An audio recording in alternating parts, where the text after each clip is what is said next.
ಒಳಗಡೆ ಮಾತ್ರ ವೈಬ್ರೇಷನ್ಸ್ ಅಂತ ಅಲ್ಲ, ಬೆಟ್ಟ ಹತ್ತಬೇಕಂದ್ರೇನೆ ನಮಗೆ ಪಾಸಿಟಿವ್ ವೈಬ್ರೇಷನ್ ಫೀಲ್ ಆಗುತ್ತೆ.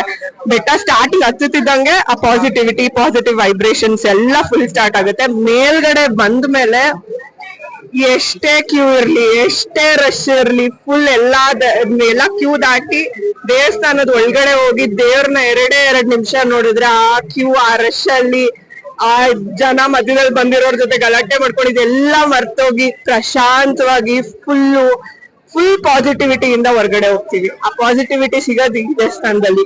ತುಂಬಾ ಹಳೆಯ ದೇವಸ್ಥಾನ, ಈ ಜನರೇಷನ್ ಅಲ್ಲಿ ಸಿಗೋದು ತುಂಬಾ ಕಷ್ಟ. 500 years ಹಳೆಯ ದೇವಸ್ಥಾನ, ಅದಕ್ಕೆ ಆ ಪಾಸಿಟಿವ್ ಎನರ್ಜಿ ಇರ್ಬೋದು ಮೇ ಬಿ.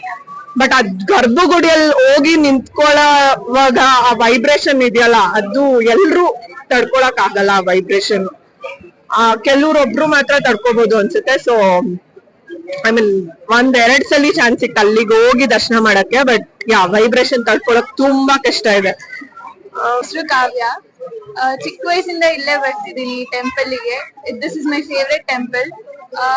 ಏನೇ ಅನ್ಕೊಂಡ್ರು ಆಗುತ್ತೆ. ಇದೊಂದು 18 ಶಕ್ತಿ ಪೀಠದಲ್ಲಿ ಇದೊಂದು. ಆ ದೇವ್ರದು ಕೂದ್ಲು ಇಲ್ಲಿ ಬಿದ್ದಿದೆ. This gives me like the best thing. ನಾನು ಏನೇ ಅನ್ಕೊಂಡ್ರು ಆಗುತ್ತೆ. ಅಂಡ್ ಒಳ್ಳೆ ಎಕ್ಸ್ಪೀರಿಯನ್ಸ್ ಇಲ್ಲಿ ಬಂದಾಗಿದೆ. ಎಲ್ಲರೂ ಬನ್ನಿ. ಸೊ ನನ್ನ ಹೆಸರು ಸಾಯಿ ಲಕ್ಷ್ಮಿ ಅಂತ. ನಾನು ಆಂಧ್ರದಿಂದ ಬಂದಿದ್ದೀನಿ ಟೆಂಪಲ್ ವಿಸಿಟ್ ಆಗೋಣ ಅಂತ.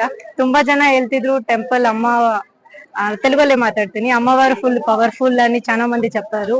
సో 1 month నుంచి ప్లాన్ చేస్తున్నా, కానీ today I came here. So happy. 3 hours క్యూలో వెయిట్ చేసి వచ్చాను. ఆఫ్టర్ సీయింగ్ అమ్మవారు, no words. So my suggest visit the temple once.